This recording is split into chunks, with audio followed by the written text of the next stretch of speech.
राजधानी लखनऊ के Apollo medics super speciality hospital ने कैंसर उपचार के लिए प्रोटॉन थेरेपी की ओपीडी शुरू की है।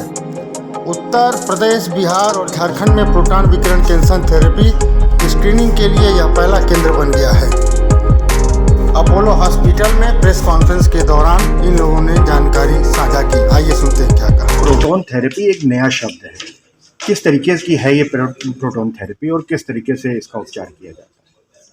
प्रोटॉन थेरेपी जो है वो एक किस्म की रेडियोथेरेपी है, एडवांस किस्म की रेडिएशन है। जैसे कि हमें पता है रेडिएशन लगभग 70% कैंसर पेशेंट्स को किसी न किसी टाइम पे उनके लाइफ में उनके ट्रीटमेंट के दौरान उनको रेडिएशन की ज़रूरत पड़ती है। और प्रोटॉन थेरेपी जो है एक स्पेशल किस्म की रेडिएशन है जिसमें हम लोग पॉजिटिवली चार्ज पार्टिकल्स यूज़ करते हैं। नॉर्मल रेडिएशन में एक्सरेज इस्तेमाल होते हैं और प्रोटॉन थेरेपी में positively charge proton particles use किए जाते हैं। जो प्रोटॉन पार्टिकल्स होते हैं इनकी एक स्पेसिफिक कैरेक्टरिस्टिक है कि ये एक पर्टिकुलर डेप्थ पे जाके वहाँ रुक जाते हैं। क्योंकि वो रुक जाते हैं तो आसपास के जो नॉर्मल स्ट्रक्चर्स हैं उनमें रेडिएशन नहीं जाती है और जब ये रेडिएशन नहीं जाती है तो उसके साइड इफेक्ट उस जगह में रेडिएशन लगने के जो साइड इफेक्ट्स आ सकते हैं वो साइड इफेक्ट नहीं होते। दूसरा एक इम्पैक्ट ये होता है प्रोटॉन थेरेपी का कि वो चूँकि एक पर्टिकुलर जगह जाके रुक जाता है और दूसरी जगह नहीं जाता है कि कुछ जगहों में हम ज़्यादा डोज दे पाते हैं या ज़्यादा सेफली डोज दे पाते हैं और ऐसी सिचुएशंस में ट्रीटमेंट के रिजल्ट ज़्यादा अच्छे होते हैं।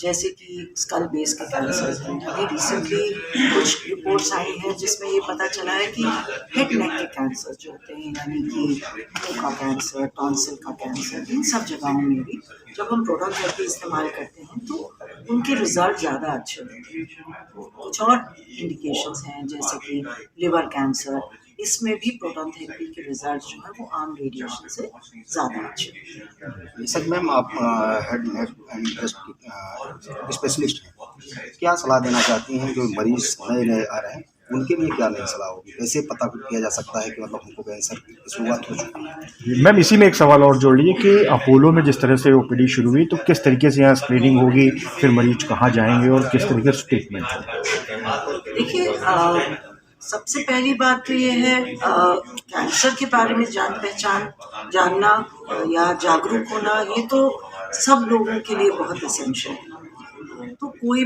उसके जो साइड इफ़ेक्ट्स हैं या वार्निंग साइंस है कहना चाहिए, जो वार्निंग साइंस ऑफ कैंसर हैं उनको कभी भी नज़रअंदाज नहीं करना चाहिए। जैसे कि कहीं कोई गांठ पता चलती है या अगर अनएक्सप्लेन्ड वेट लॉस हो रहा है, अगर अनएक्सप्लेन फीवर हो रहा है, खाना निगलने में कुछ अटक रहा है, किसी भी नॉर्मल जो हमारा पैसेज है यानी कि मुंह है या स्टूल का रास्ता है या यूरिन पास करते वक्त अगर हमें ब्लड नज़र आता है तो इन सब चीज़ों को नज़रअंदाज नहीं करना चाहिए। ये तो आम एक सबके पास ये नॉलेज होनी चाहिए जानने के लिए कि ये सब कैंसर के साइंस हैं और अगर इसमें से कुछ हमको महसूस हो रहा है या हमारे घर में किसी को महसूस हो रहा है तो हमें डॉक्टरी जांच इमीडिएटली करानी चाहिए। मैम, अपोलो में जो ओपीडी शुरू हुई है तो कैसे स्क्रीनिंग करेंगे, फिर मरीज कहाँ जाएगा? देखिए, अपोलो में जो ओपीडी शुरू हुई है वो उन लोगों के लिए हुई है जो पहले से डायग्नोस्ड पेशेंट्स हैं जिनको कैंसर का डायग्नोसिस एस्टैब्लिश हो गया है और अब ये निश्चित करने की ज़रूरत है कि क्या प्रोटॉन थेरेपी से इनको फ़ायदा होगा। तो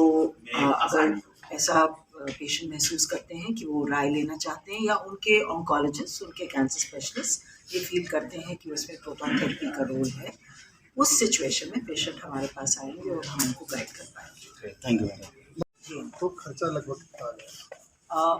वो उस चीज़ पे निर्भर है कि पेशेंट को कितना लंबा और कितना कॉम्प्लिकेटेड ट्रीटमेंट कराने की ज़रूरत है, उन चीज़ों पर निर्भर है। ज़्यादा से ज़्यादा कितना मतलब मिनिमम और मैक्सिमम? हर एक मरीज़ का अलग होता है और मेरे ख्याल से वो ज़्यादा बेहतर होगा कि हम जानें कि क्या बीमारी है और उसके बाद बताएं तो वो ज़्यादा बेहतर होगा। ये बहुत जनरल सा जवाब हो जाएगा। बाकी बहुत ऐसी सिचुएशंस हैं स्पेशली बच्चों में चूँकि प्रोटॉन थेरेपी का बहुत रोल है, उनमें बहुत संस्थाएं हैं जो मदद करती हैं पेशेंट्स को।